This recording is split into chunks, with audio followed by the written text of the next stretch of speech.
Good morning and welcome to another International Connection.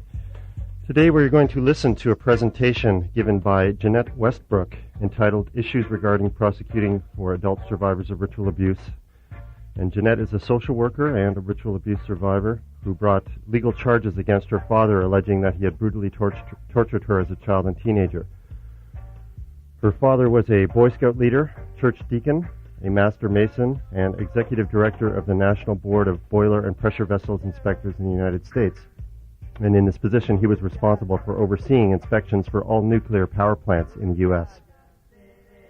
Jeanette's father attempted to plea bargain in pleading guilty to a misdemeanor of facilitating child sexual abuse and an award of $50,000 to Jeanette, which she refused.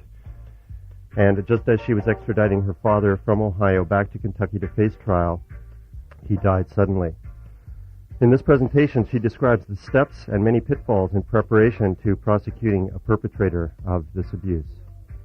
You're listening to CKLN, the radio series on mind control on 88.1.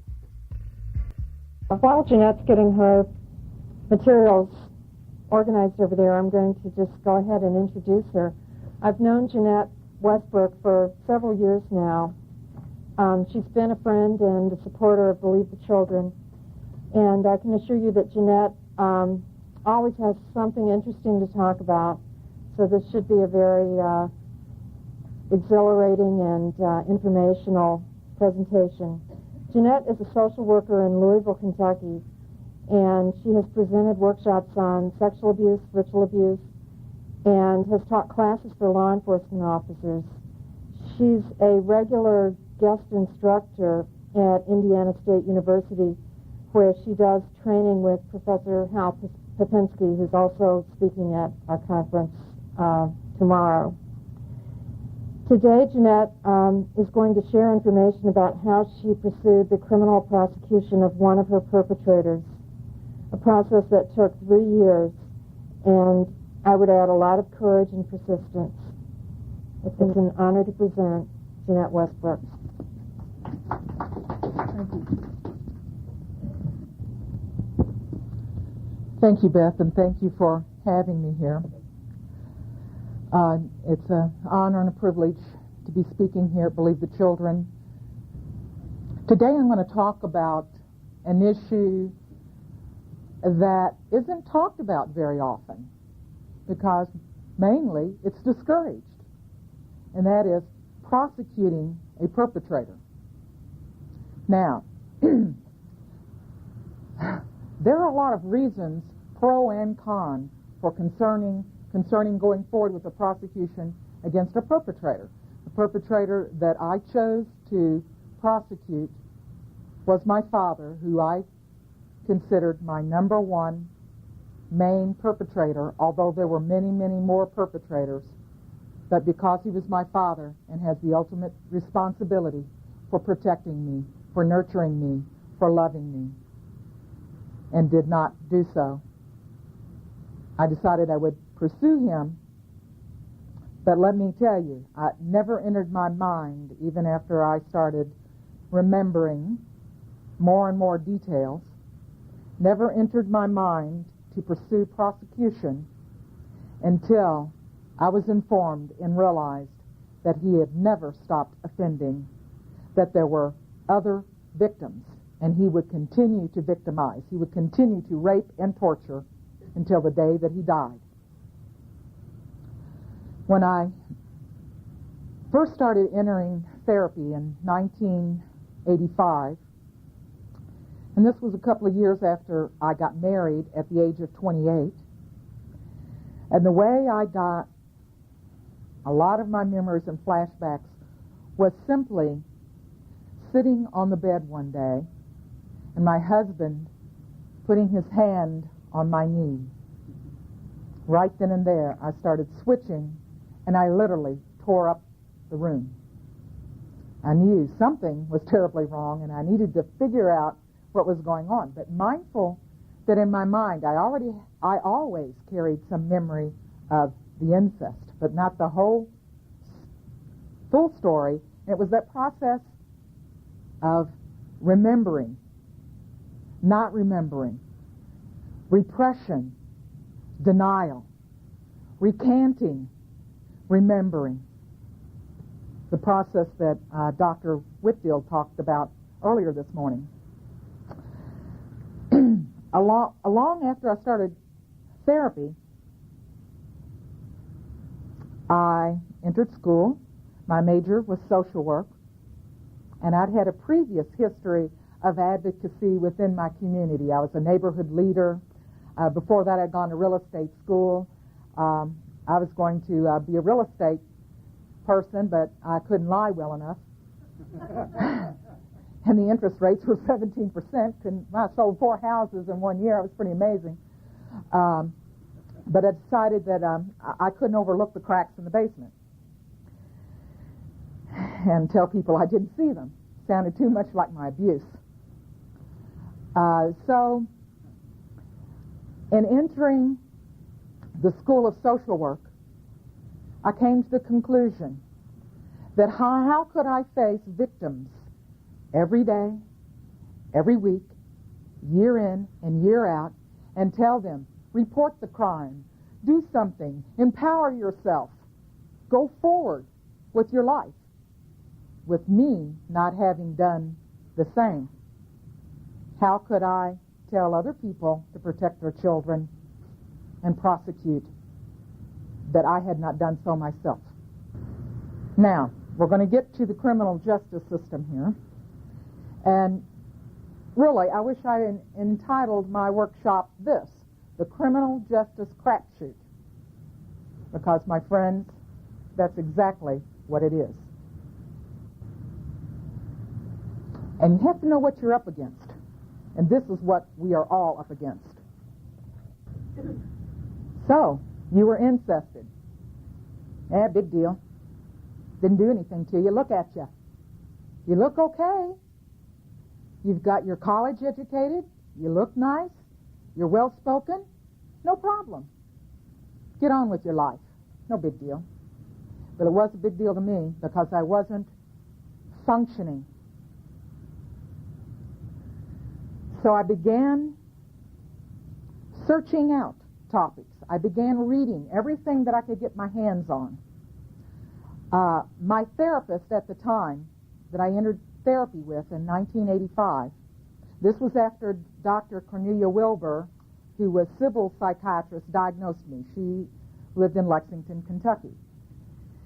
And she referred me to a Dr. Kanovitz. Dr. Kanovitz said he wasn't taking any more multiple patients and referred me on to another person who said he wasn't taking any, but he gave me to a therapist who had never treated a ritual abuse survivor, had never treated anyone with MPD, now called DID.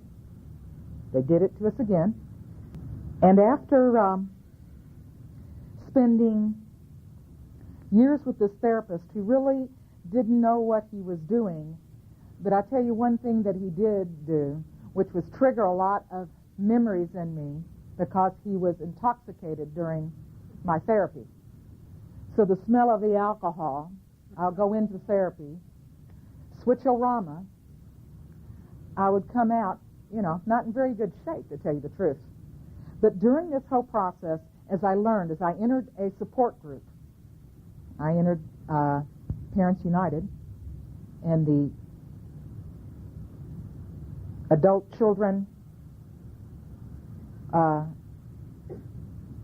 Molested Children program.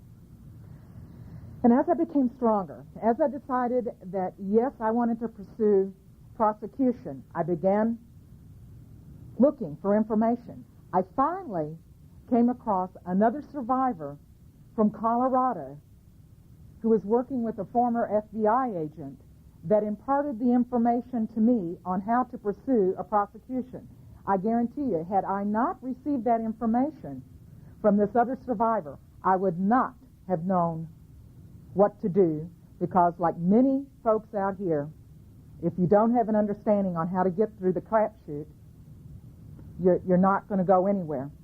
But I do want to let you all know about some dynamics that are unique to my case as to why I pursued, one of which was that I have no children, which I didn't fear. One of my worst fears is if I had children, that my abusers would get access to my children. That is a main way that abusers and cults control victims throughout their lives, is through their children. So that's one unique thing. I didn't have to worry about that. I also had a very supportive husband who was behind me all the way. My husband, Andrew, is one of 13 children, and this is an example of the kind of support you need. My husband, at one time when I was hospitalized, massive flashbacks, my husband comes into the hospital late at night and says, "I'm taking my wife out of here before you kill her." And the psychiatrist comes and says, well, he insists that my husband wait there till he arrives at the hospital. So we have the wonderful exit interview. The psychiatrist says to my husband, "Gee, how can you stand being married to a woman like this? All of these personalities." To which my husband responds, the all-time best line, which is, "You don't know what the hell you're talking about. I'm one of 13 children, and I'm used to living with a lot of people."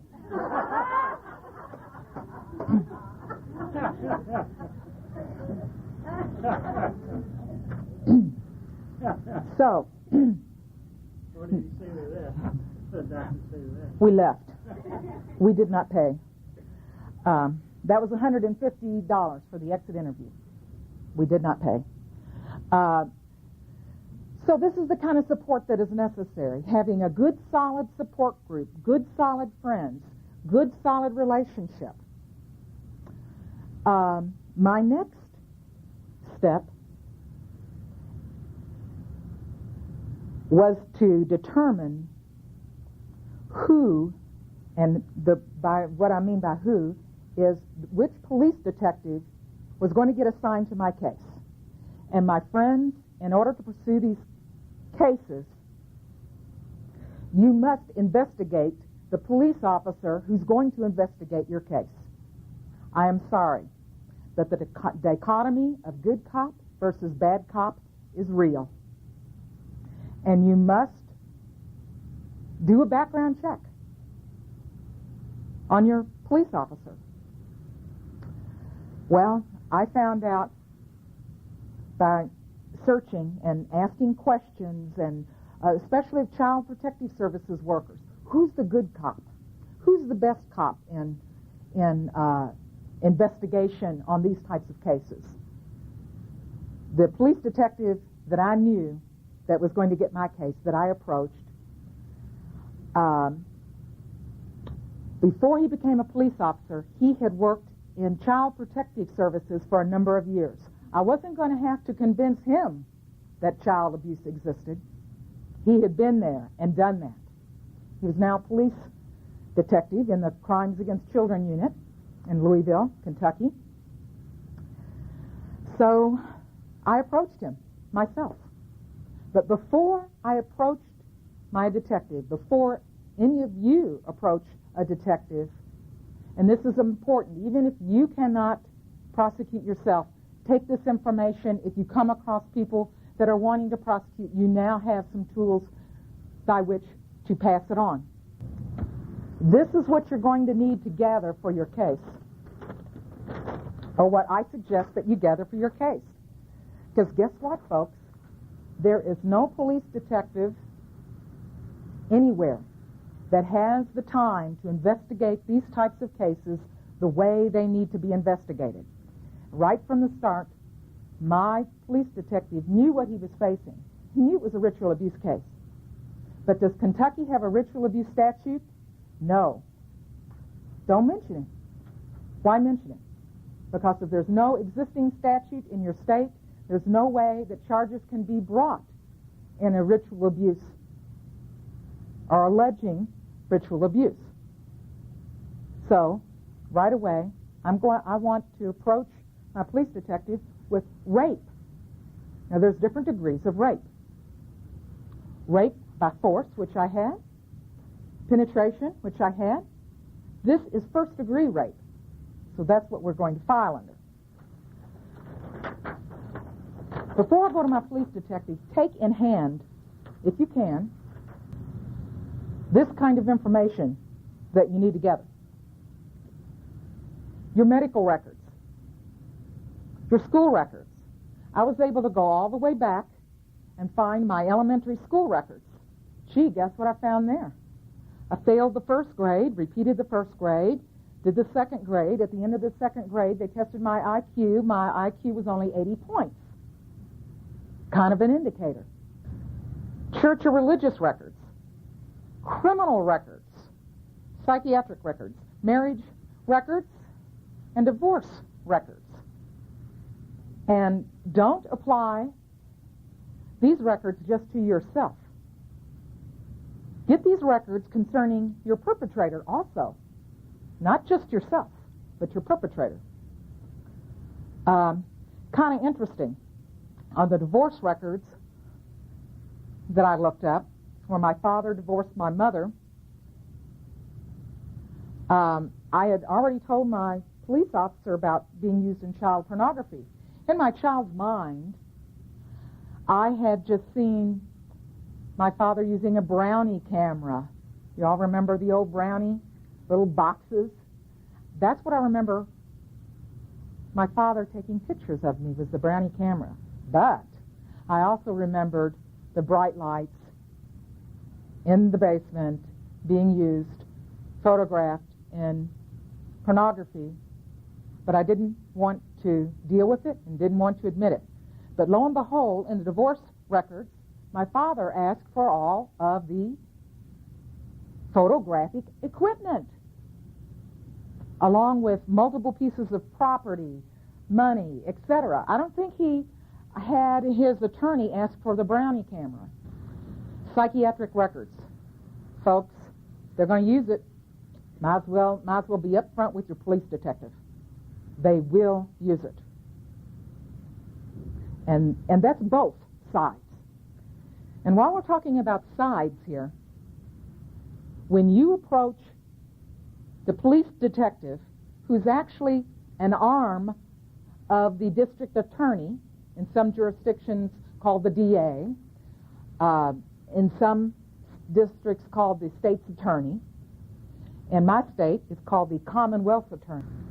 The Commonwealth's attorney, or the DA, is interested in you, the victim, for one reason and one reason only. You are the witness for the prosecution. To that DA, you're not looked at as really the victim.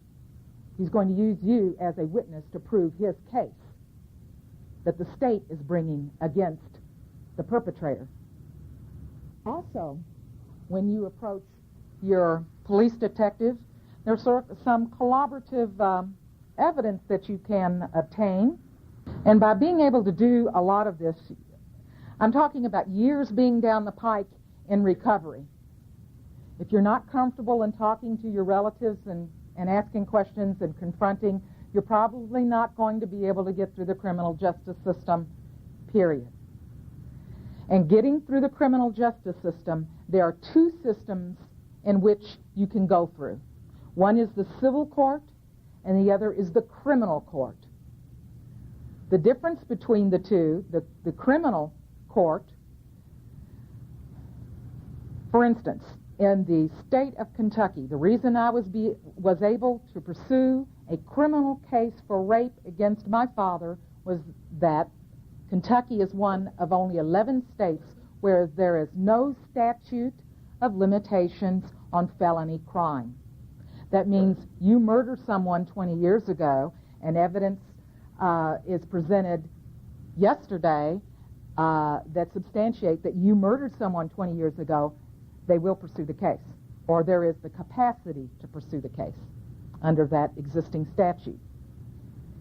In civil litigation, the process of proving a case of damages and trying to sue your perpetrator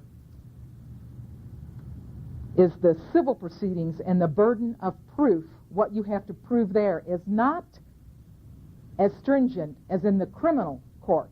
The criminal court insists that you prove beyond a shadow of a doubt that Mr. X, Y, or Z perpetrated X, Y, Z crimes against you.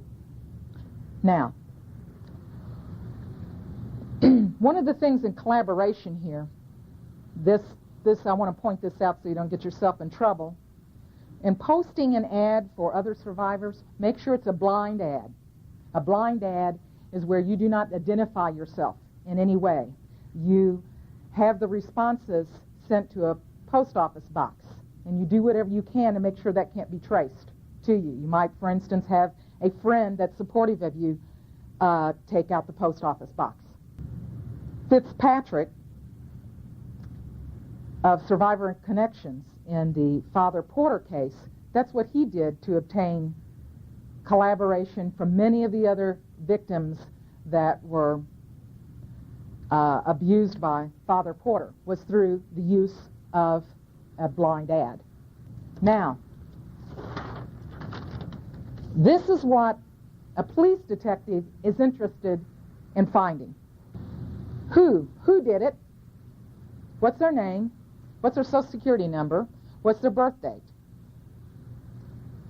What's the relationship to you? Friend, relative, stranger? Who is that? What? What is it they did to you?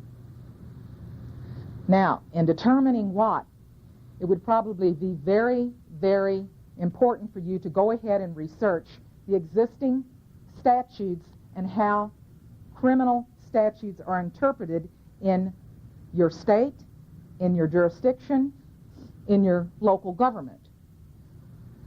What was it? First-degree rape, second-degree rape, child sexual abuse? In my opinion, you should always go for the top charge. If it's penetration with force, it's rape. Pure and simple. When did they do it? Gee, was it January, February? Was it 1963? Was it 1964? Was it yesterday? And in collaborating when, one of the things I had told my police detective was that at the age of 9, one of my clearest memories of being raped on the sofa in the living room with the TV on, with my siblings in the room while he's raping me, was the Rocky and Bullwinkle show on TV. Everyone's focused on the Rocky and Bullwinkle show. So, lo and behold, not too far long after I told my police detective that, I come across a newspaper article talking about the Rocky and Bullwinkle show and how it only aired for a very short number of years between 64 and 66 at the exact times that I had related to my police detective that I was being raped on a regular basis. That is circumstantial collaboration. Now, where did it happen? In the basement? In the bed? In the field? Where did it happen? They're going to want you to pinpoint it very, very carefully, as close as you can possibly get it. And if you can, go back and take photographs yourself. Even though you're an adult now, take photographs of it. Or better yet, tell your police detective, give them a description, and then go and take a photograph to substantiate your memory of it. And take a witness with you. Anytime you're trying to gather any collaborative information, take a witness so that there's somebody else witnessing you, getting the information, and how you're getting the information. Okay, why? Typically and unknowingly, when victims approach the criminal justice system, they typically start out with why. The police want to know who, what, when, where, and lastly, why. The victim starts out, why? with the motive for their victimization. My father raped me because he was a member of a satanic cult. They're not interested in that per se. It's a factor that it's last for them. They're interested in who, what, when, or where, because this is what's going to stand up in a court of law. These are the things that can provide evidence. Why is not the piece that is easy to gather. Here's some examples of some collaborative evidence. While I was pursuing my case against my father, be prepared to be harassed, especially when you're dealing with cases involving ritual crimes, ritual abuse, satanic ritual abuse, other types of organized abuse, medical, mind control, any of that. Be prepared to be harassed. Here's some harassment that I received. This graffiti was painted on the building next to my home. And these are my initials, my maiden name initials right here. I took this to mean that I'm being watched. It says here, life is short. That's the sign. The skull and crossbone is a sign for death or poison. Life is short, but love is long. Needless to say, I was rather terrified. Soon after this, we moved, and 3 weeks later, after we moved to a new residence, in the park down by my house, there was all kinds of graffiti carved into the benches in the park where they literally had to use sanders to sand it out. And the police did come by and take photographs of it. Now, I had told my police detective where I had been taken during ritual abuse as a child. Well, lo and behold, the police trainers and the police had photographs of the site where I had been taken as a child. It still existed, and you would have to know this exactly where this site existed, or you would never find it. The site was located in a gully with trees, huge, monstrous trees, and with carvings carved into the trees and markers all the way along the paths. Well, guess what? Gee, I wonder why she was taken there as a child. Could it be that my father's mother lived on a street less than a half a mile away? Now, lo and behold, before I approach my police detective, I do the typical pie in the sky. And that's okay, trying to get your perpetrator to respond to you. Well, be sure you make a copy of that letter. Here's my copy of a letter, and I never got a response to that. But no one can say to you, hey, try to resolve this outside of court. Give it a chance. I gave it a chance. There was no response. And this is at a point, 1988, where I was not far enough along in my healing. Certainly, I could not have pursued prosecution at this point because I was still wanting a response from this perpetrator. And it was clear that that was not going to be forthcoming. That's pretty much pie in the sky. If you have that type of feeling still, you are not ready to pursue a case through the court system because you're going to have to be tough. It was some of my darkest days in pursuing a case through the criminal justice system. At every turn, you're met with a closed door.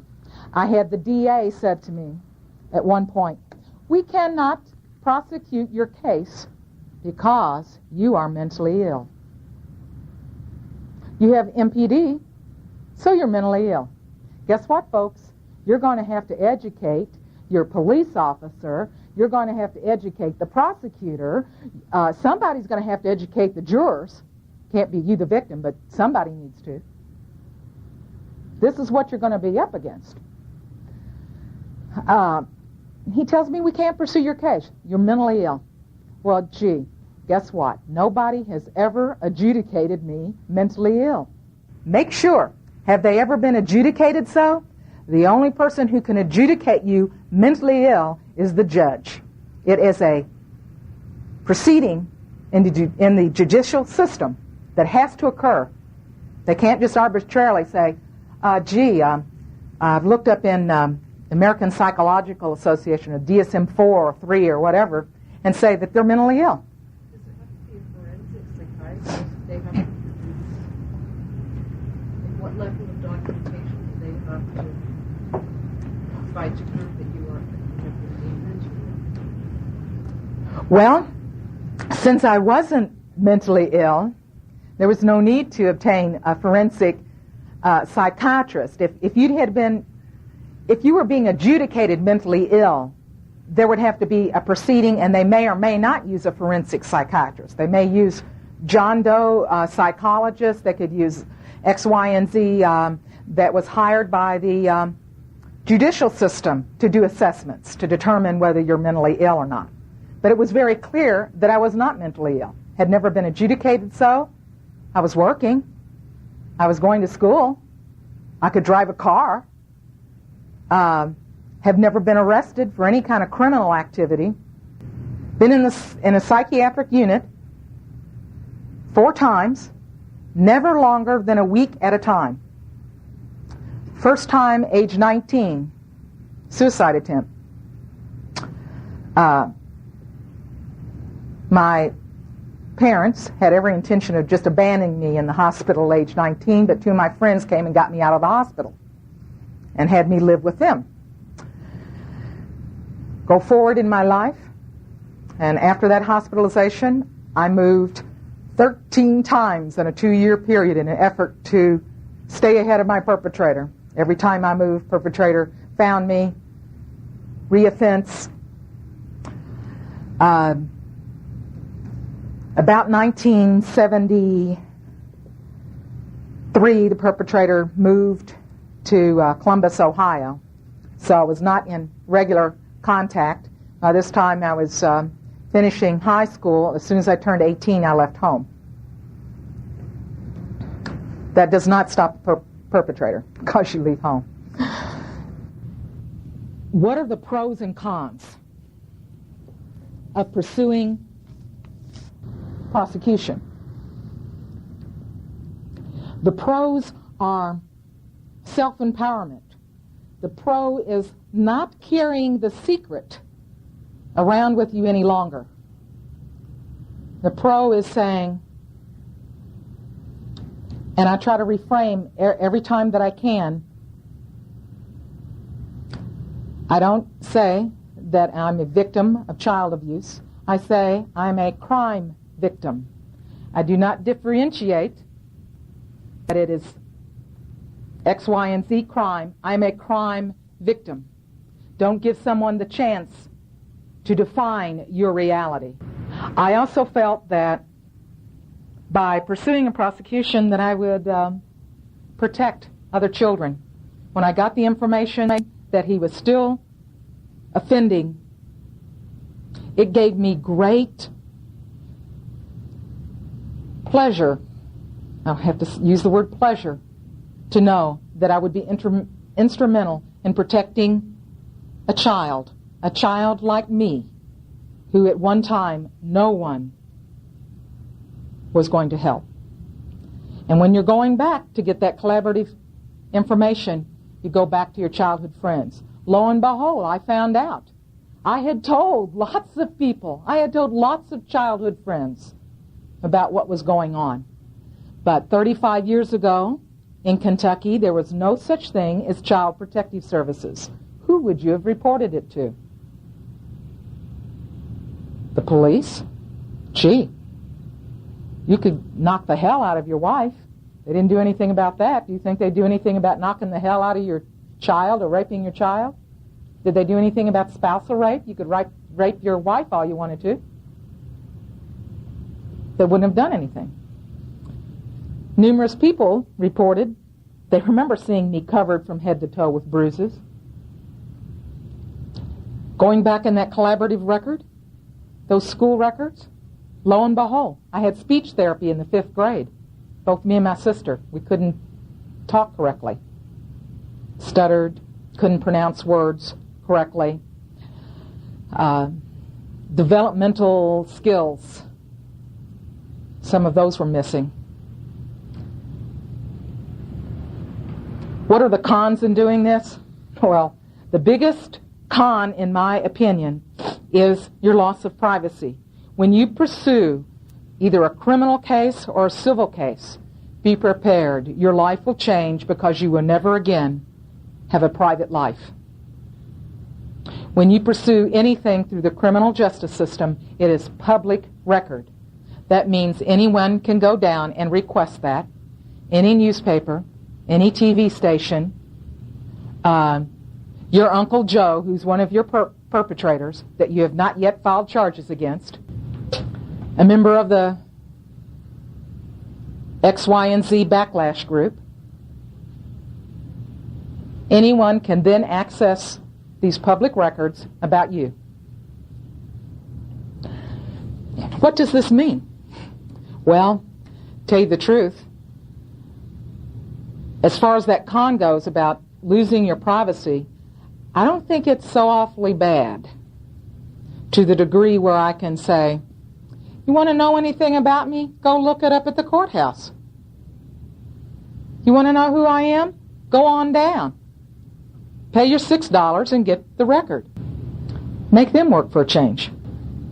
Expect to lose friends. Expect those family members who are not supportive of you to abandon you. Expect family members that were supportive of you before you filed charges to now abandon you. It's going to happen.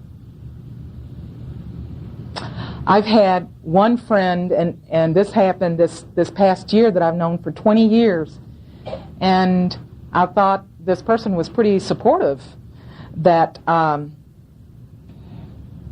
she'd asked me to come over to her house. I went over there, and she was having some problems with a neighbor who was basically a very ill person who was harassing her to some degree, and started asking me, well, what could be done about this? And I say, well, gee, here's what I know as a social worker. Here's how the system works.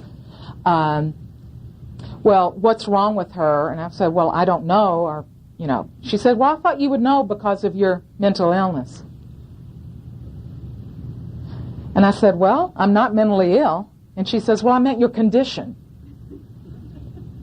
I said, I don't have a condition. I'm a crime victim. Try to use that to reframe these negative views from people. Crime victim. We don't say to the crime victim who is held up at gunpoint, kidnapped in a carjacking, we don't call them a carjacking victim who is traumatized and who is dissociative and has to go into the psych unit and now they're mentally ill. We don't do that to most crime victims. But when it comes to sexual crimes, we reframe sexual crimes into the area of mental illness. Gee, if you were raped, and especially if you were raped by a first-degree relative, you couldn't possibly be normal. Well, guess what?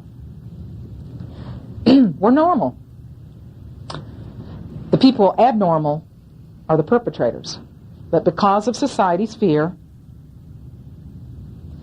of perpetrators, they project that view onto the victim so that you become more feared than the perpetrator. Example, the prosecutor in the locale that was assigned to my case was so frightened when I came to his office that he had the door blocked open with some bricks. I don't know what he thought was going to happen. I think his view was of a multiple was that my head was going to spin and I would spew green vomit. And, of course, I would kill. Be prepared. If you are a victim or if you know of a victim that is approaching the criminal justice system and they say, oh, we are going to assign you a victim's advocate. That victim's advocate may or may not be an advocate. Typically, victims' advocates are assigned, are paid through the district attorney's office. The victim's advocate for you is not going to bite the hand that feeds them. Prosecutor says, hey, I don't think I want this case. Why don't you get lost? Prosecutor often uses the victim's advocate as the gopher to keep the victim away from the prosecutor so that the prosecutor doesn't have to deal with the victim. So what did I do to handle that?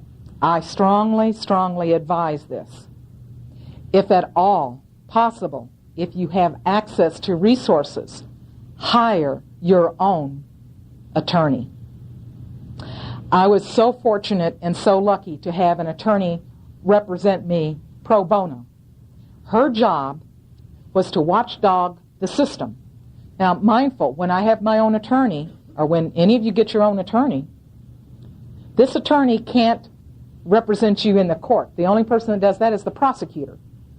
But prosecutors are attorneys too, and they don't like other attorneys watching other attorneys and watching exactly what they're doing. So that puts a lot of pressure on the prosecutor and the system. You better do this case right. You better follow all legal procedures. You better not screw my client. I strongly advise any victim going through the criminal justice system to do this. Oh, geez. You know, that old police detective wants to know everything. And guess what? There are lots of times when I didn't want to tell the police detective anything. So I didn't tell him anything. But other parts of me sure did go down there and tell him a whole bunch of stuff. Here's one way that some parts tell. They draw pictures and they write it out. What happened? What can you remember? Well, gee, I don't remember a whole lot, but maybe this person does. You're going to have to educate your police detective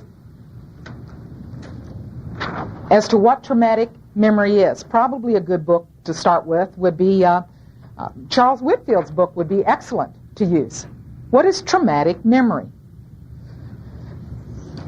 Educate, educate, educate. The guilt.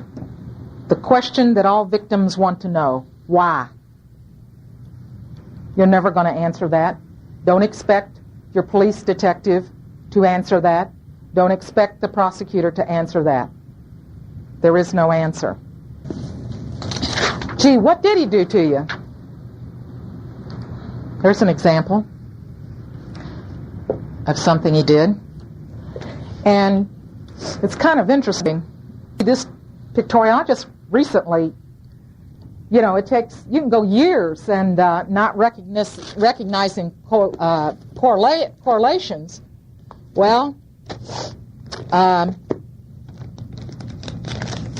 over the years, my perpetrator sent messages to me. There's various ways of telling you to shut up. And you're all welcome to look at this close up, but here's a Christmas card that my perpetrator sent to me after he called me up on the telephone, 1978, told me to go to the airport. He would have a ticket waiting for me. I flew to New York City, stayed at the Hotel Lexington. He sent me, where I was re-abused, and he sent me this Christmas card. Here's a picture of me being chained and a whip. Is that called a cat's tail whip? Or whip? Here's the Christmas card he sent me. It's a picture of Santa Claus in his long johns holding a whip. I guess for Rudolph and the rest of the reindeer. And it says here, when the holiday hustle and bustle has passed, hope all of your jolly old memories will last. And he inserts, New York memories will last.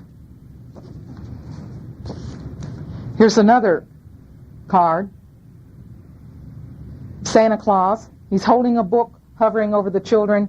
It says, good boys and girls. These are all Norman Rockwell. May the wonder and magic of Christmas fill your heart with joy. Love, Dad, Stockholm, Sweden, 1980. Here's one from France. Wish you were here. Etc., etc., etc. These are some of the pieces that you take with you. If you can, if at all possible, start organizing a book, anything like this you come across, old cards that can establish a timeline, any pictures that you have, put together a book if you can before you go forward, because a lot of people go, gee, man, I don't have to do too much work here. They've done it all for me. I won't have to do too much, run around and get all these records and stuff. They've got it. They're more likely to take your case. They're more likely to do something with your case. But still, even then, expect, especially in a ritual abuse case, expect there to be tremendous, adverse, let's just face it, there's a lot of people out there that don't want you to go forward with your case. And you are going to have to be your own best advocate. And you are going to have to turn in to an assertive, insistent, aggressive even, advocate for yourself. Nobody else will do this for you. The local DA didn't want to do anything with my case. They think I'm this mentally ill nut. But, I've educated them to that fact that I'm not a mentally ill nut. So I decided I'll go get the Victims Advocate Division from the Attorney General's office. I'm rattling cages. I'm insisting that someone do something with my case. If I've called the DA's office once, I've called it 50 times this month. Have I called my detective weekly? You betcha. If I haven't called, parts of me have called. Somebody's called. My support group, they write a letter on my behalf. They insist that the DA go forward with my case. Start your own letter writing campaign. Contact your representative. And, somebody says, well, gee, they may be one of the enemy. They may be part of it. Well, in this game, it's a crapshoot. You may not be able to trust any of them, but you may be able to trust some of them. It is a crapshoot, and you go for it. If this is what you want to do, you keep on, and you don't give up. It will be your darkest day in pursuing this case, but do not give up. Gee, what happened? Here's some things that happened. But do you think the police detective looked at this and says, gee, I'm going to go tell the prosecutor that this kind of stuff happened to her? Are you kidding? No way. They're going to discard you. Yes, you've been ritually abused. Yes, you've been tortured. Yes, some horrible things have happened. But go for what you can get them on. First-degree rape is prosecutable. They're not interested in this type of criminal activity that took place. It's enough to say, he raped me on the sofa in 1964 with Rocky the Flying Squirrel flying higher than my mind. Well, I'd like to free up some time now for you all to ask me some questions. I'd be happy to answer any question that you might have. If you know of someone who wants to pursue a case, I have cards. Feel free to call me. I will give you as much input as I can, but be mindful. No one is ever a substitute for your own attorney. For those persons out there that cannot afford attorney to help them get through the system, other survivors may be the only advocates that you have that it can impart information to you. Because believe me, no one else will. If the victims don't tell you how to do this, no victims advocate's going to tell you how to get through the criminal justice system.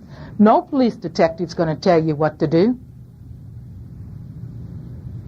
I had a police detective that was fairly unusual. At one point he says, look, they're messing with you. So go on down to let's go down to the warrant desk and file a warrant. Guess what, folks? The DA or the police is not the only person that can bring a case against a perpetrator. You, U.S. American citizen, have the right under the U.S. Constitution to go down and file a warrant yourself. With evidence in hand, you have the absolute right to file a warrant yourself. What that does is force a prosecutor to appoint someone to look at the case. To at least look at it. They can still deny, they can still just pass it under the rug. Doesn't mean that they're going to do anything, but they have to look at it. So we file the warrant. Prosecutor gets a case. Prosecutor doesn't want to deal with the case. I'm going all over the place, making a lot of noise. You're going to go forward with this case. I insist on it. And this is why I insist on it. Still nothing happens. I go to the AG's Victim Advocacy, that's the Attorney General's Victim Advocacy Program. Most states have a Attorney General Victim Advocates Program. I go there. They sent a contingent up to Louisville to say, hey, gee, what's going on with this case? You don't want to prosecute it? Guess what? We're going to take jurisdiction of your case. So there ensues a war between the Attorney General and the local prosecutors for jurisdiction of the case. Still nothing happens with the case. So I pull out. Now this is a real crapshoot. I call and basically tell the Commonwealth's attorney, the local DA, if you don't forward my case to the Attorney General's office, I have 5 newspaper reporters lined up ready to go. Could this be interpreted as blackmail? I don't know. No one ever charged me with blackmail, mainly because it was the truth. Always have your media ace ready to play. And that means be talking behind the scenes to someone who believes in your case, someone in the media, someone who's willing to advocate for you in a public way. You have to be prepared for this. Your case may end up on the 5 o'clock news. Artifacts? Here's an artifact. I've had that since I was a teenager. How do you know? My sister's willing to testify to that. Who questions my sister? My police detective. How long has she had this thing? She tells him. My sister, a witness. She allows herself to be wired for sound. And that means police detective does a wiretap with my sister confronting my father, the perpetrator, with abuse. This is done for a couple of reasons. You might think, well, it's to gather evidence for your case. Not necessarily so, because that may or may not be admissible in court. It could be done for a number of reasons. The detective is not quite sure about your case, and they want to get some information for their own self. Or the police detective may be harassed by his superiors, who are saying, why are you pursuing this case? There's nothing to this. So he's done this wiretap to get the information to show his superiors that he's on target. Oh, and in the way of educating, I put together books like this of newspaper clippings that I had clipped out since about 1986. Hey, does this stuff happen by prominent people? Don't believe what I say. Here's what the paper says. Here's what all these cases say. Here's the evidence. Let it explain it for you. I'm not the only one this has happened to. There are many, many cases. It's just that very few cases ever get to the criminal justice system because statute of limitations in that state do not allow a person to pursue a criminal case. So they go to the civil court. Well, you may not be able to get through that way either. Some states have passed delayed discovery rulings, which an example of this is a victim goes to therapy and starts remembering their abuse, and they have some details, and they're sure about what happened, who, what, when, where, how, and why. The delayed statute starts beginning from the day you remember your abuse. In some states, it's varying years, but say if it's 3 years, you've got 3 years after the date you first remember, not 3 years after the date you become empowered, but 3 years after you remember your abuse. Can you get in enough therapy? Can you get empowered enough? Can you gather enough support to make it under that statute of limitations in order to pursue a civil case? It's pretty tough. It's pretty tough to do that. The charges have to be brought in the jurisdiction in which the crimes occurred. So, victim lives in another state, perpetrator lives in another state, but the crimes was committed in Kentucky. You have to file charges in the state of Kentucky. That means the state of Kentucky is going to have to, or the prosecutor is going to have to initiate proceedings to bring that perpetrator back to the state of Kentucky. Complicates cases because a lot of prosecutors don't want to go through that whole procedure of extraditing a criminal back to another state. It really, really complicates it, but it can be done. What happened with your case? Yes. Oh, okay. Gee, okay. The Attorney General files extradition papers for my perpetrator to be brought from Columbus, Ohio, back to the state of Kentucky, where most of the criminal acts occurred, to stand trial in a criminal court of law. Well, gee, the extradition papers were signed late May. By June the 22nd, the perpetrator was dead. My father had been speaking to the parliament in Hungary. What he was doing over there was, at the time of his death, he was the executive director of the National Board of Boiler and Pressure Vessel Inspectors, which means that he controlled all the inspections for all your nuclear power plants in the United States. And that was one of my most horrible fears, was that I tell all of those messages the perpetrator tells you, if you tell horrible things are going to happen, I'll kill your family, blah, blah, blah, blah.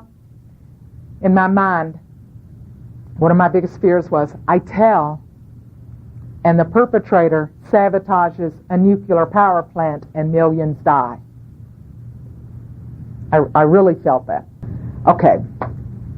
Perpetrator ends up dead. Well, guess what? Nobody had any intention of telling me that the perpetrator was dead. There was a concerted effort for me not to have that information. I wanted to go to the funeral, but I was threatened. If you come to the funeral, we'll bodily remove you.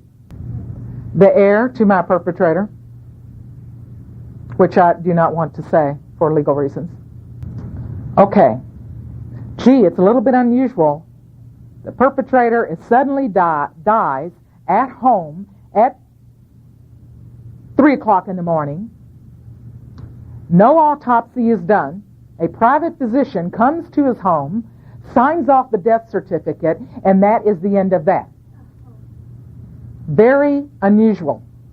Somebody who's pending felony charges and is being extradited for those charges. There should have been an autopsy done by a coroner, but there wasn't.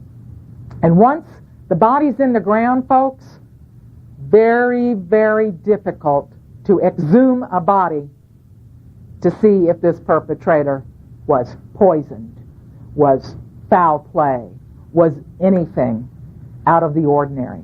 It's not going to happen after the fact. So, how did I know that the perpetrator was actually dead, since I didn't see the body? You know, that was problematic because parts of me didn't want to believe that he was deceased. Well, I was able to get a hold of his last remaining first-degree relative, his sister, my aunt, who reveals to me, now that he's dead, she was raped by two of the same family members that had raped me. So, and she assured me that it was his body. I don't know. I may never know, but I'm pretty sure he's a dead man. And what happened to him? Do you think he was murdered before we brought him back to Kentucky to stand trial? I don't know. Who would want him dead? Would cult members want him dead? Do you think the government might want him dead? How would it look? Gee, this person is controlling all these inspections for the nuclear power plants, is a sadistic pedophile mentally. Not to mention all the other things that he was into. And when you're looking at the background of your perpetrator, my perpetrator was a Boy Scout leader. My perpetrator was a church deacon. My perpetrator was a Grand Master Mason. Gee, what's that got to do with it? I don't know. Don't you try to define that. Don't say to the detective, my father was a Boy Scout leader, so therefore this equals that. Let the detective draw their own conclusion to that. You can substantiate your perpetrator has access to a lot of other child victims because he's a Boy Scout leader, because he's a church deacon. After my father's dead, the organization that the perpetrator worked for, writes, and Mr. Blank was loved by family, by national board staff, by business associates. He even had a legion of pint-sized admirers, the neighborhood kids. It was common to see a bunch of them gathered in Mr. Blank's yard. He always found time for the children, and he always inquired after their well-being. Such was his concern, and it was genuine. Representing the executive leadership of the National Board, Mr. Blank cast an image of impressive proportion. He met with world leaders. He rubbed an elbow or two with the politically powerful. He occasioned with the captains of industry. Elegantly attired, he slipped neatly into whatever role he was expected to play. Okay. Why pursue? What is the number one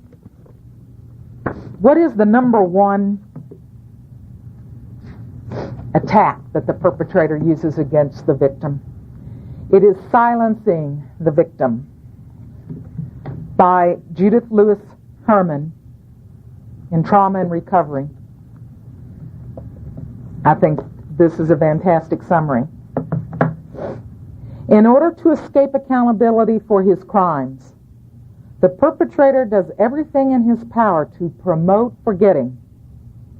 Secrecy and silence are the perpetrator's first line of defense. If secrecy fails, the perpetrator attacks the credibility of his victim. If he cannot silence her absolutely, he tries to make sure that no one listens.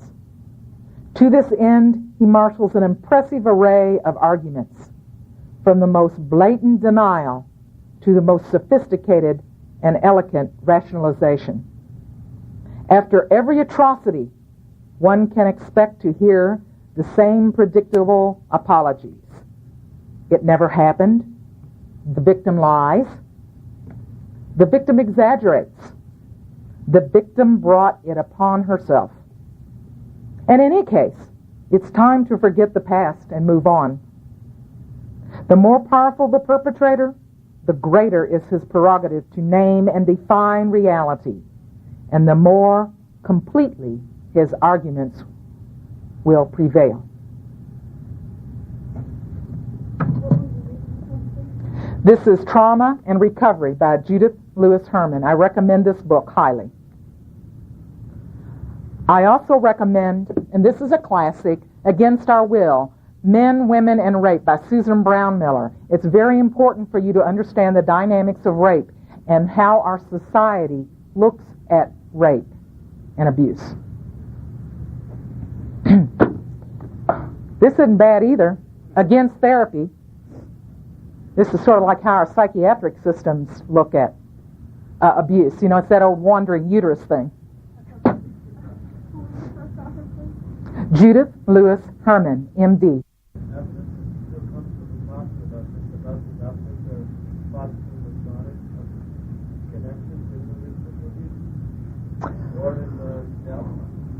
Well, I think it's kind of interesting. I did bring with me a, and you're welcome to look at this thing. Oh, I decided that after his death, I heard that the Masonic Brotherhood went up and did some rites at his funeral. Gee, I couldn't go, but they were there.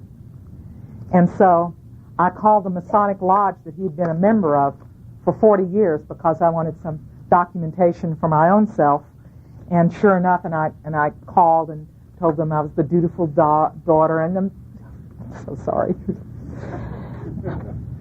And so I got back the documentation that Mr. Blank of blank address was a member of Jeffersontown Lodge number 774 in blank, Kentucky, date of birth, blah, blah, blah, blah. He entered his first degree in the Masonic Lodge on February 1965, made the second degree in February 66, and made Master Mason in March of 1966. Within 1 year, he went all of those degrees. Gee, how is that possible? I don't know. But I got that. Is there a correlation? Well, in this case, for this particular lodge, I believe there is some collaborative evidence there. And that is that there were two other cases that had been prosecuted and convicted, two perpetrators from the same Masonic lodge to which my perpetrator had been a member of for 30 plus years. Is there a correlation there? Gee, do birds of a feather flock together? Whether it's a Masonic lodge, whether it's a church, whether it's, you name it. I don't know. Are they all this way? I don't know. I'm not going to interpret that for my detective. Let them draw that conclusion. Why is it that all these perpetrators coming out of this certain place, whatever organization it is? Should they look at that? Yeah, I think so, especially since I went out and took pictures of it, and it's right above the daycare. Might there be a problem? I don't know. Can I say something about that to police? I certainly can. Gee, did you know that X, Y, and Z case, which was published in the newspaper and convicted, and X, Y, and Z case that was published in the paper and convicted, did you know these two convicted perpetrators belong to this organization? And guess what? My perpetrator belongs to this organization also.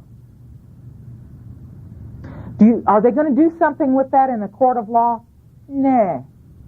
But or is that going to lead your detective to say, yeah, there's something here? Probably. Are they going to talk about that in a public forum? No, they're not. They're going to deal with what is in the statute.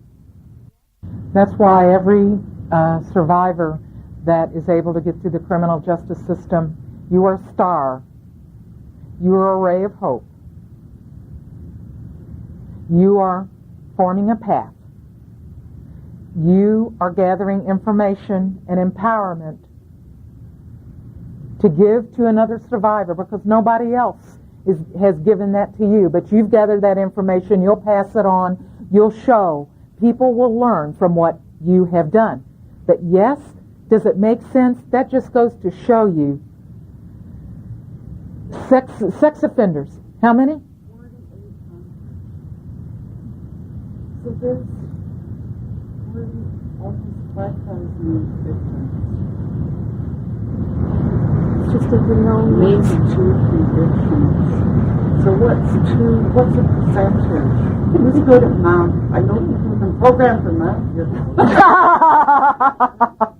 God. What is the percentage of 2 and 5,000? It's 99.99%. Sorry about the number. Something's wrong.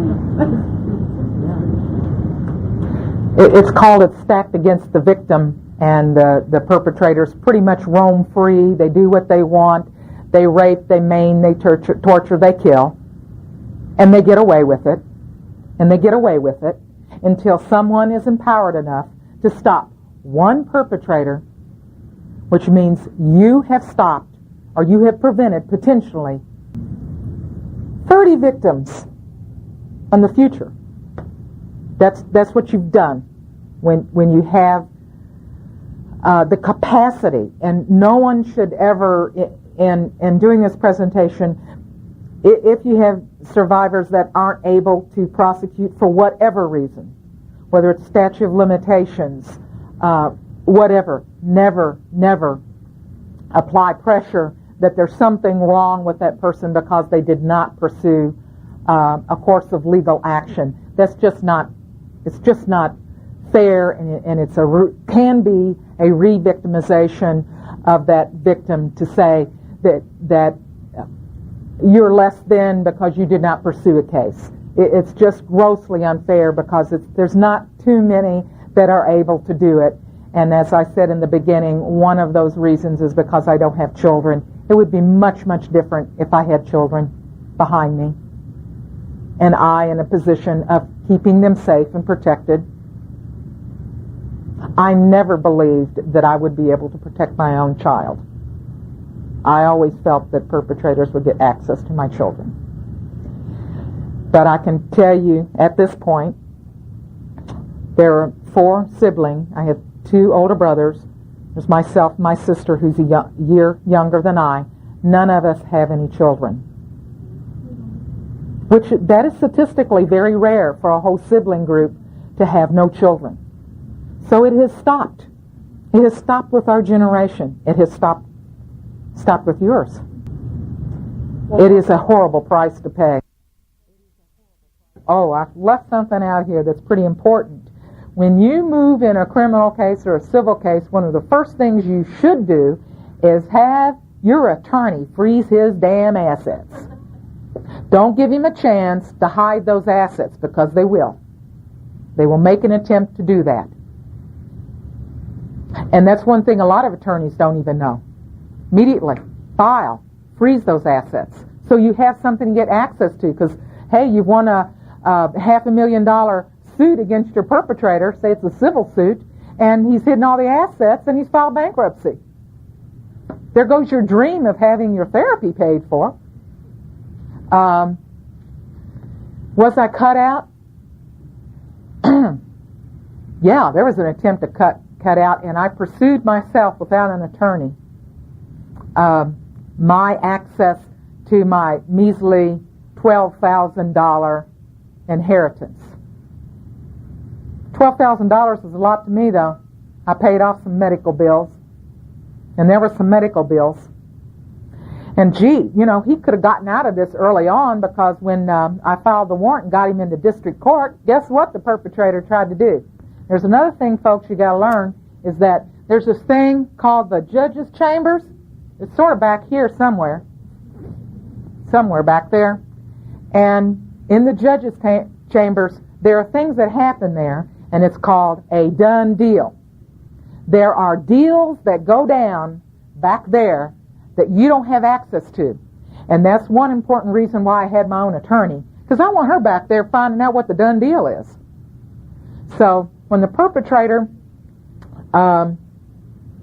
Comes in the district court after I filed the first-degree rape charges. There's the old plea bargain, okay? The deal, they want to make a deal. Well, the deal was, his attorney says, well, gee, he's willing to plead guilty to a misdemeanor of facilitating child sexual abuse, which is a misdemeanor. Well, believe it or not, that just gave a lot more oomph to my police detective, because it verified everything that I've been talking about, multiple perpetrators. If you're facilitating child sexual abuse, guess what? There's more than two people involved. The victim, the perpetrator, and the one facilitating. So he's willing to plead guilty that he's facilitating the abuse. So, hey, I didn't do it, but I sort of facilitated it. And in lieu of pursuing the further criminal action against him. Well, and my attorney kind of marches in. She's back there too. Well, we won't pursue it if you'll give her $50,000, or his attorney throws out $50,000. They come back to me. Will you be willing to accept a plea bargain, a misdemeanor plea bargain of facilitating child sexual abuse and $50,000? Nah, I wasn't willing to do it. That wasn't going to buy me. And God forbid for me to be the judge of that. If it was easier on you, and you could give $50,000, and this was enough for you, take it and go. If you can actually get access to that $50,000, and that's questionable. They may say that as a done deal, and then after the fact, well, gee, I'm bankrupt. So you got to be careful about accepting plea bargains and money. You want to see the dollar on the table ahead of time. I was not willing to accept that plea bargain, that misdemeanor plea bargain, because I knew that Kentucky had passed the sex offender registry. Well, now everybody's got the sex offender registry, thanks to Megan's Law. Okay, at the time, this is in 1992, I wanted to make sure that he went on, I wanted a felony conviction, because only felony convictions go on the perpetrator list, the convicted perpetrators. So in order to stop my perpetrator, I knew I had to have that felony conviction. That way, it would go out to all of these jurisdictions and warn everyone that he's a sex offender, and it would further open the door for his other victims to file criminal charges.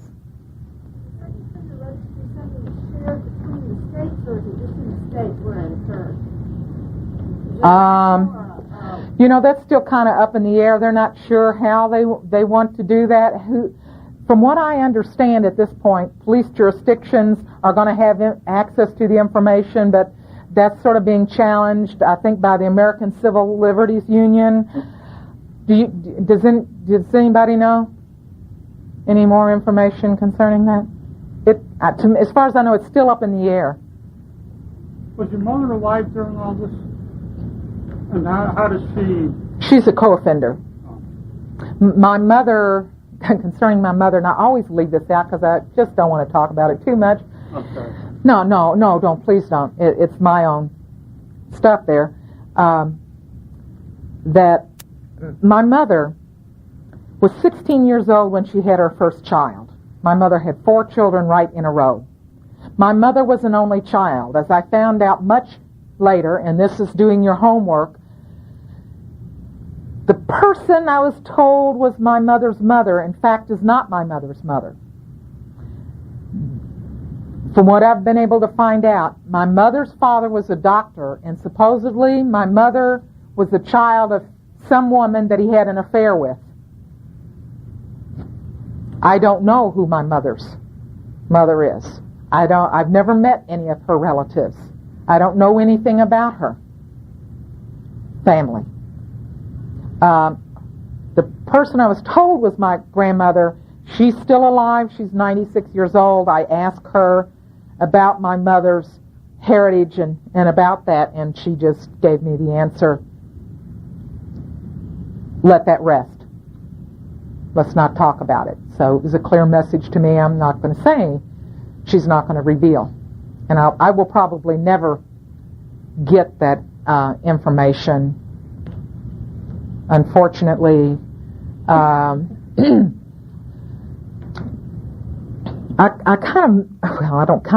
do a lot of minimization concerning my mother's abuse. She's clearly a co-offender, and what I mean by that is that she knowingly participated in that. She actually used her medications on me for my venereal infections. So she knew about that, but tell you the truth, 35 years ago, if she'd gone to say, oh, my husband is raping my daughter, you think anybody would have done anything about it? No. Nobody would have done anything. It just wasn't done then.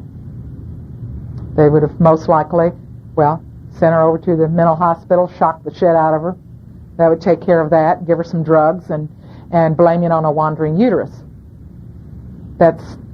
I'm not exaggerating one bit there. That actually is what happened a lot of times. So.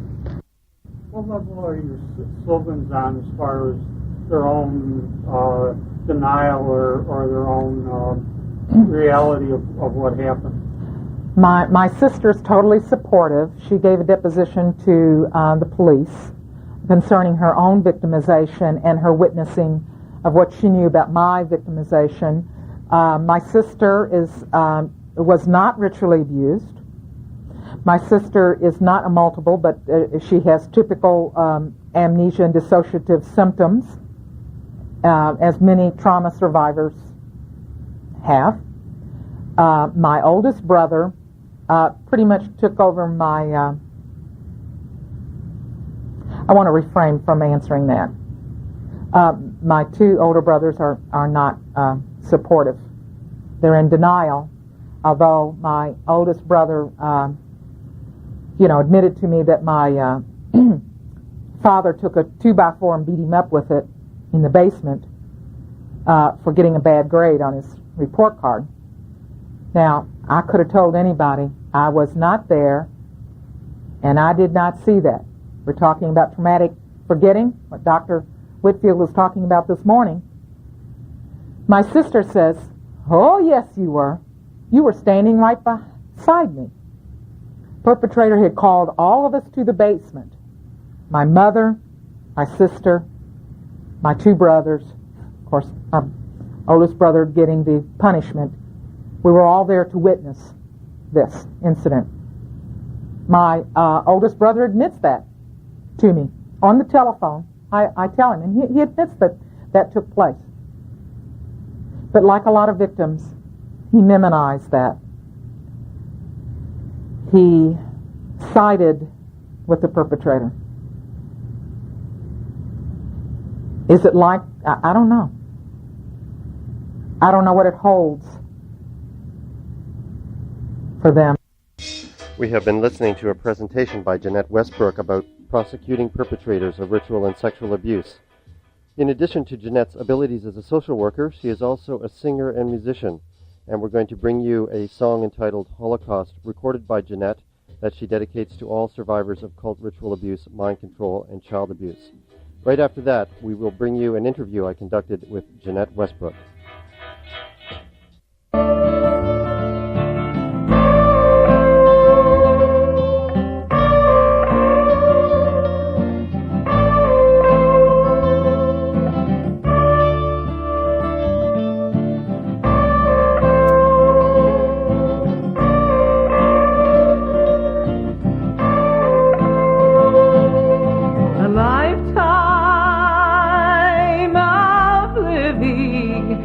Like a lifetime of dying. When the moon is full, there is darkness all around. Hands go up, with their lives they will be bound. And the souls of men, they are nowhere to be found. In a holocaust, it happens on your street. Holocaust. The victims you will meet of a Holocaust. cost, there's a price to pay. You'll pay it one day.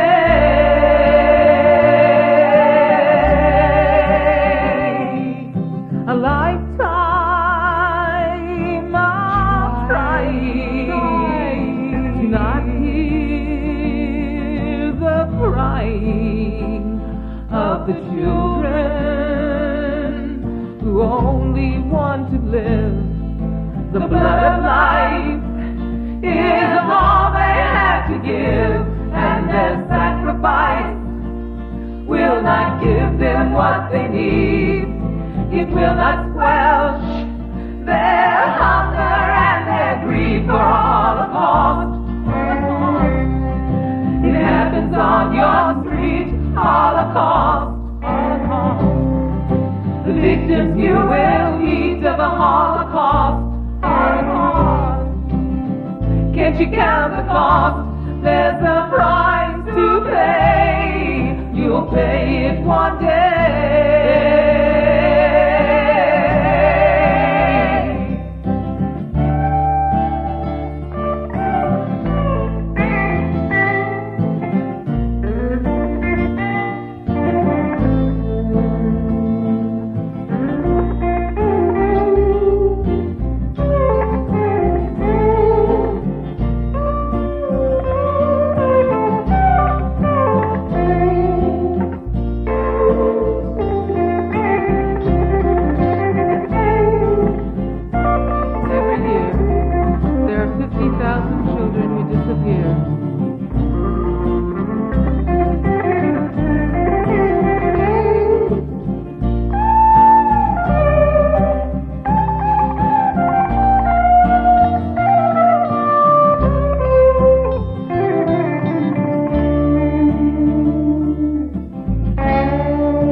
Start off by asking you how was the process initially that you started remembering your abuse, and how much time had passed since the abuse ended? Well, my last hands-on abuse by my main perpetrator, my father, the last incident of abuse occurred when I was 24 years old. So ongoing from early childhood all the way till I was 24, the process of remembering is the old off-again, on-again process of remembering, but only remembering certain incidences or having flashes, like viewing a faraway video that sometimes became clear and sometimes was fog-covered. I really started getting a lot of my memories and flashbacks at age 28 when I met and married my husband. Was there certain things that triggered flashbacks for you, or did they come? How did they come? Well, I have an idea about how that happens. I think, for me, that when I married my husband, I was then in a routine, day-to-day relationship with someone, in an ongoing, regular sexual relationship with someone, my husband. And what prompted me to enter therapy was shortly after I got married, I was sitting on the bed in our bedroom, and my husband sat down beside me, and he simply placed his hand on my leg, on my knee, and I had a flashback, and I started breaking things. I was just rageful, and it was almost like I blacked out when I did this, or what I know now to be a switch. And after this, I thought, oh my God, what is going on? I have to do something. Little did I know there were parts of me that throughout the years had gone to other therapists trying to get help without my knowledge. So this, you had gone to therapy for other things that were happening in your life before the age of 28 then? Yes, but I did not know they were going to a therapist and talking about incest. They actually had approached therapists. And most of the time, from what I now understand, is that most therapists at the time, in the early 80s and prior to that, even in the 70s, they weren't dealing with issues of incest, period. Suspect that you had dissociative identity disorder. At what stage was this? Well, after I started having some flashbacks, I really started getting a memory of, as a child, being ostracized and isolated in school because I had failed the first grade, repeated the first grade. At the end of the second grade, they tested my IQ. It was only 80 points at the time, which was a reflection, I believe, of the overwhelming trauma that I was experiencing. In the seventh grade, one of my parts, Jenny, I was walking down the hall in school, and I was sad, I was lonely, I felt alone, I felt I had no friends. And Jenny said to me, I'll show you how to make friends. I'll do it for you. So this part, Jenny, and alter, or however we want to frame that, was so outgoing and talented and could sing, could do so many things that I felt at the time that I could not do. She was winning friends all over the school. So we had a social life. So this part of me lived many years of my life for me, or had most of the time, or lived a lot of my life for me, so that I wouldn't be lonely and ostracized, so that I would have a social life, so I could gain some social skills. Can you talk about what age you think your abuse started by your father, and what kind of things happened? There were various types of abuse, but as a young child, I didn't have enough food to eat. that was a result of plain old neglect. It was not because there wasn't enough money to provide food. It was because of neglect. The abuse, the different types of abuse. One vivid memory that I had, that I've also drawn pictures of, that I also reported to my police detective in the course of prosecuting my father. I was hung upside down with ropes from rafters in the garage. It was an unattached garage beside our house. I still have the scars on my ankles from this. I was threatened with a welding rod. I was penetrated with an object upside down. Other types of abuse would be simply just being in bed, taken from my home, taken out of bed, raped. It could be any time of the night. It could be with people I knew or did not know. Now, when you say ritual abuse, what do you mean by that? What I mean by ritual abuse is severe physical, mental, spiritual abuse at the hands of multiple perpetrators. I mean abuse that is taken in a context of not only a spiritual or religious belief, but abuse that is very hard to define as why, which all victims ask ultimately, why. It is abuse that is torturous. It involves torture. It involves threats of torture. It involves threats to your person, to your very being of your soul. It involves threats to humanity. It involves threats to persons that you hold dear. It involves threats to your pets. It involves... And through these threats, did you feel that you couldn't escape the situation? You couldn't just run away from it? Well, yes, I felt that way, and to explain how my childhood was, we were over-controlled when we were very young, and as we became teenagers, there was no control. We were running the streets. We were everywhere. Promiscuous, drug using. The house was loaded with drugs. There was no need to go out on the street to find drugs. It was right there. It was a proverbial drugstore. Was it your father that was bringing these drugs in, or? As I was aware, my father assisted someone in my family with what I considered drug dealing, but in my opinion it was not this other person that was responsible, but ultimately my father who was responsible for this. Do you have any indication, or some of these other perpetrators that were outside of your family, what was the relationship to your father?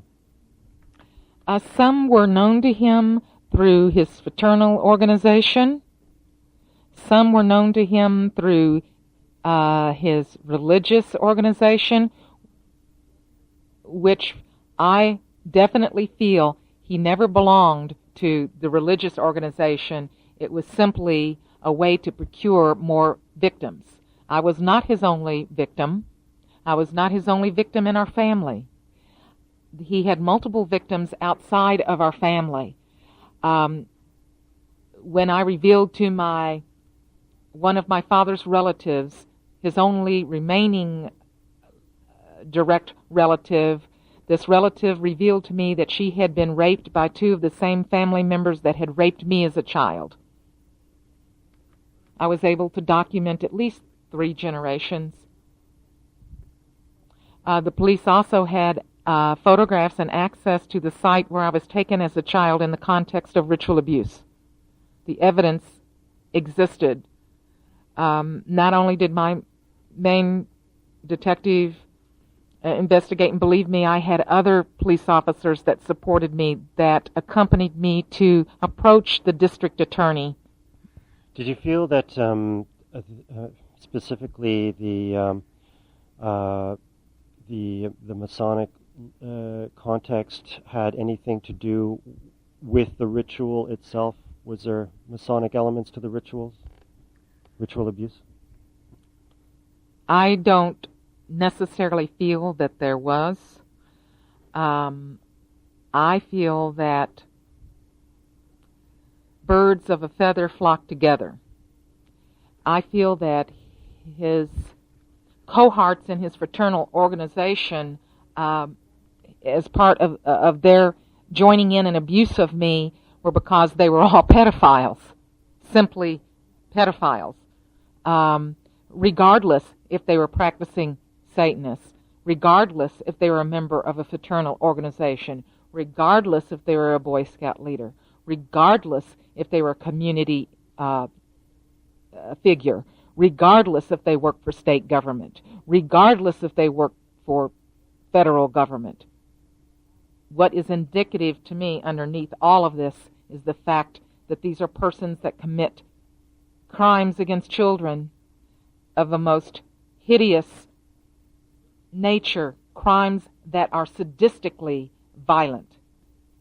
I think that he and others attempted not only to sadistically abuse me, but to split my mind into as many pieces, to split my personality. As a matter of fact, my sister remembered my father calling me by other names. She wondered, why was she being called by these other names? He definitely knew of my alter personalities. Do you think he this sounds a lot like the deliberate creation of multiple personalities with the mind control, government-funded mind control experiments. Did you feel that your father had knowledge of these kind of techniques, or he just picked up somehow that you did have multiple personalities and then continued to use that against you? I have not completed all of my research, especially concerning his military career and any connections there.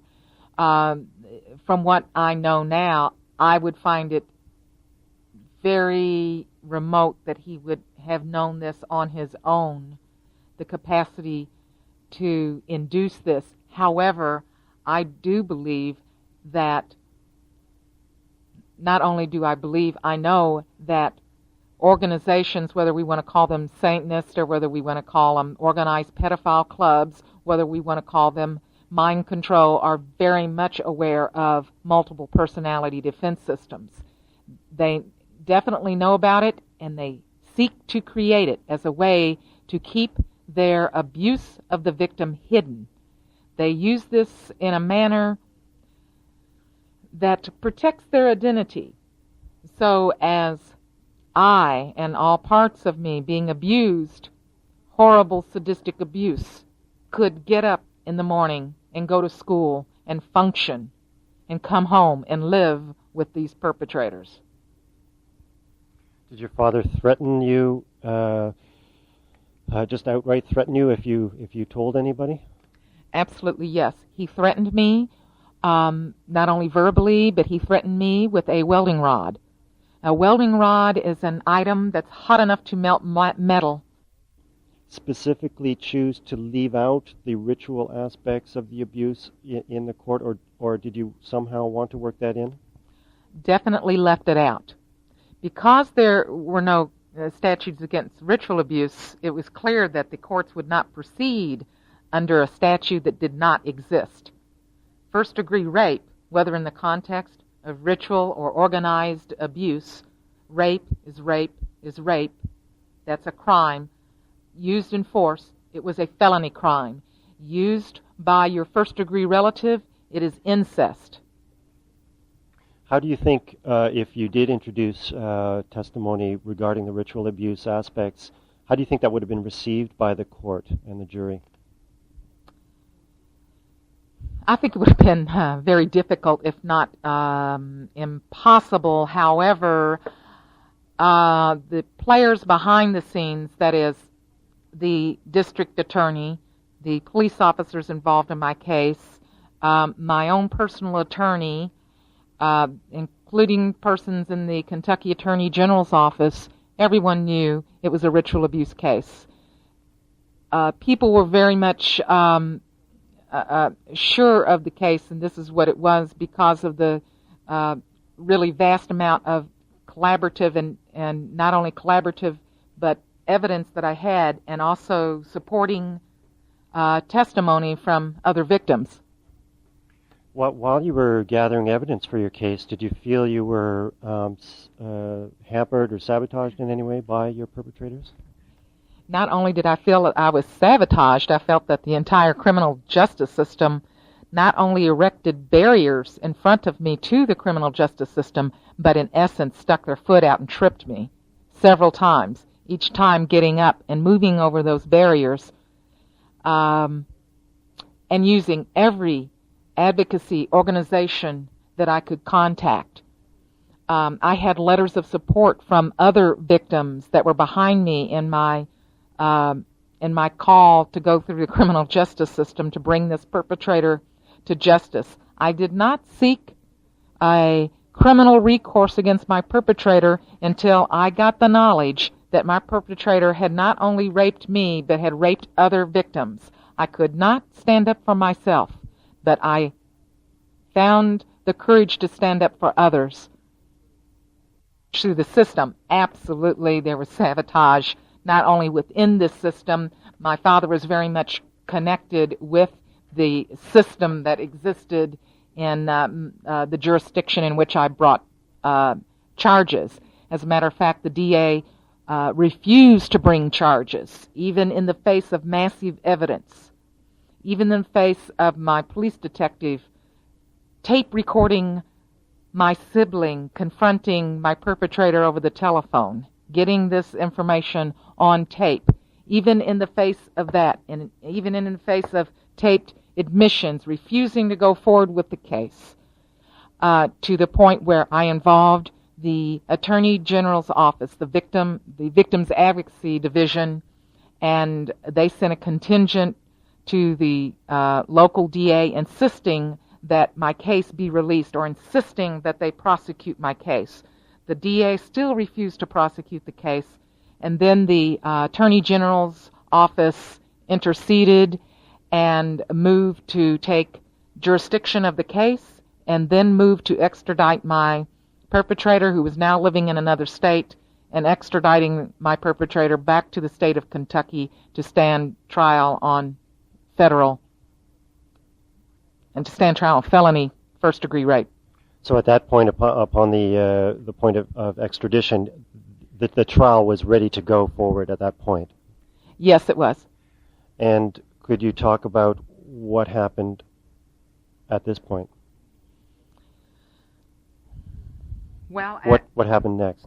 Yeah, the Attorney General's office went forward with the process of extradition and drawing up the extradition papers ready to extradite him. My perpetrator happened to be out of the United States in another country meeting with presidents and dignitaries of foreign countries. Upon his return to the United States, he came home on a Thursday night. Friday night, from what I understand, he fixed steak dinners and barbecued out. By Sunday, he was dead. He died at home. The reason given was that supposedly he died of a heart attack at age 64. It was signed off by a private physician. There is no autopsy done, which is very unusual given the person is being charged with felony indictments and being extradited back to another state, which is fairly rare. Did your father have a history of heart problems or any health problems before that? From what I understand, he was fairly healthy, although there had been other deaths in his family of heart attacks, and I might add deaths by other family members that were perpetrators. And when your father was visiting the foreign countries, this was with the business of the nuclear power station, his work? Yes, it was connected with the nuclear industry. That is, what he was doing in those countries was formulating programs for these countries that were now not under the communist system that depended heavily on nuclear power for industry, for heating their homes, etc. And he was there helping them develop new nuclear power systems, from what I understand, especially in the area of nuclear safety, which the communist regimes were sorely lacking in safety precautions concerning the use of domestic nuclear energy. Not only in communist. You've been listening to an interview with Jeanette Westbrook, a social worker, singer, and survivor of ritual and sexual abuse by her father and others. As we've heard, her father was the executive director for the organization responsible for inspecting all nuclear power plants in the U.S. He was a Grand Master Mason, Boy Scout leader, and church deacon. Jeanette's legal case against her father, if it had gone forward, would have created a scandal. Just before having to face charges in court, Jeanette's father had died. This has been show number 22 in the ongoing radio series on mind control. Tune in next week for an interview with Dr. Stephen Kent about cult ritual abuse. You've been listening to CKLN 88.1.